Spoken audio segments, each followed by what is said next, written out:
Hi, this is Leor Galil with the Chicago Reader. Hi, I'm Mark Guarino with the Chicago Sun-Times, checking in with the recap of Day 2 at Lollapalooza. Arguably, the second day of Lollapalooza is definitely the weakest one of all 3 days. The day was really kind of chock full of a lot of filler bands featuring very quiet, sensitive male vocalists.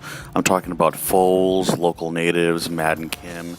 These are bands that played in the middle of the hot sun in the afternoon and were pretty subdued, didn't really do much for the crowd, and really are bands that seem to only exist on these festival circuits to fill up slots before the headliners. One of the surprises for Saturday was the band Courtyard Hounds.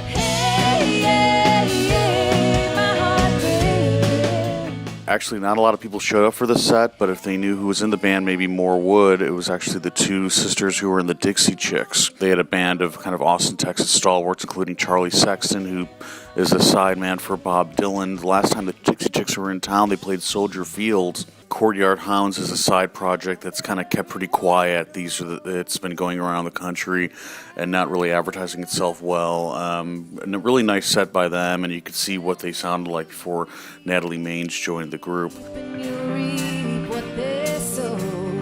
The real highlight of the day was the National. This band is getting better and better, bigger and bigger. Was really the only band of the day, rock band of the day at least, that really played to the crowd, played to their strengths. For sure, the National definitely deliver the goods.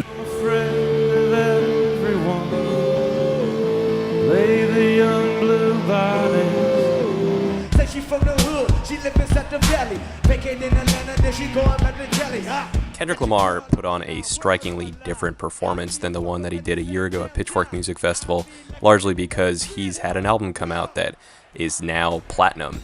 So he played to a massive crowd, probably the biggest that I've seen all weekend, who just hung on his every word. Watching the crowd belt out Backseat Freestyle was something else. Okay, you gonna marry my... No, what?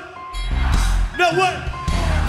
Kendrick also brought an entire band with him, so to hear this like really kind of heavy metal almost sounding guitar on Backseat Freestyle will really lift the song.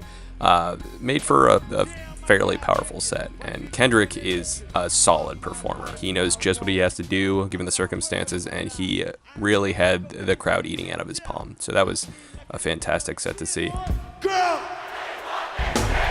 Closing down the night was Postal Service. Last night I had that strange dream where everything was exactly how it seemed. So the Postal Service came out and opened with The District Sleeps Alone Tonight, which is kind of a really confessional and sad song, and to have all these people in the audience belt out every single word to the chorus was really unusual and kind of eerie. I am finally seeing I was the one worth leaving. They knew what they had to do on stage. This is headphone music, and they teased it out. They made We Will Become Silhouettes into something like an extended club jam. There was a really strong beat in there.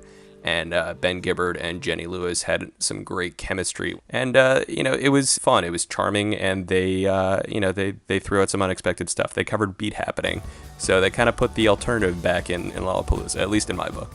And that was it for Day 2 Lollapalooza. Be sure to stay tuned to suntimes.com and chicagoreader.com for the rest of the updates on the final day of Lollapalooza.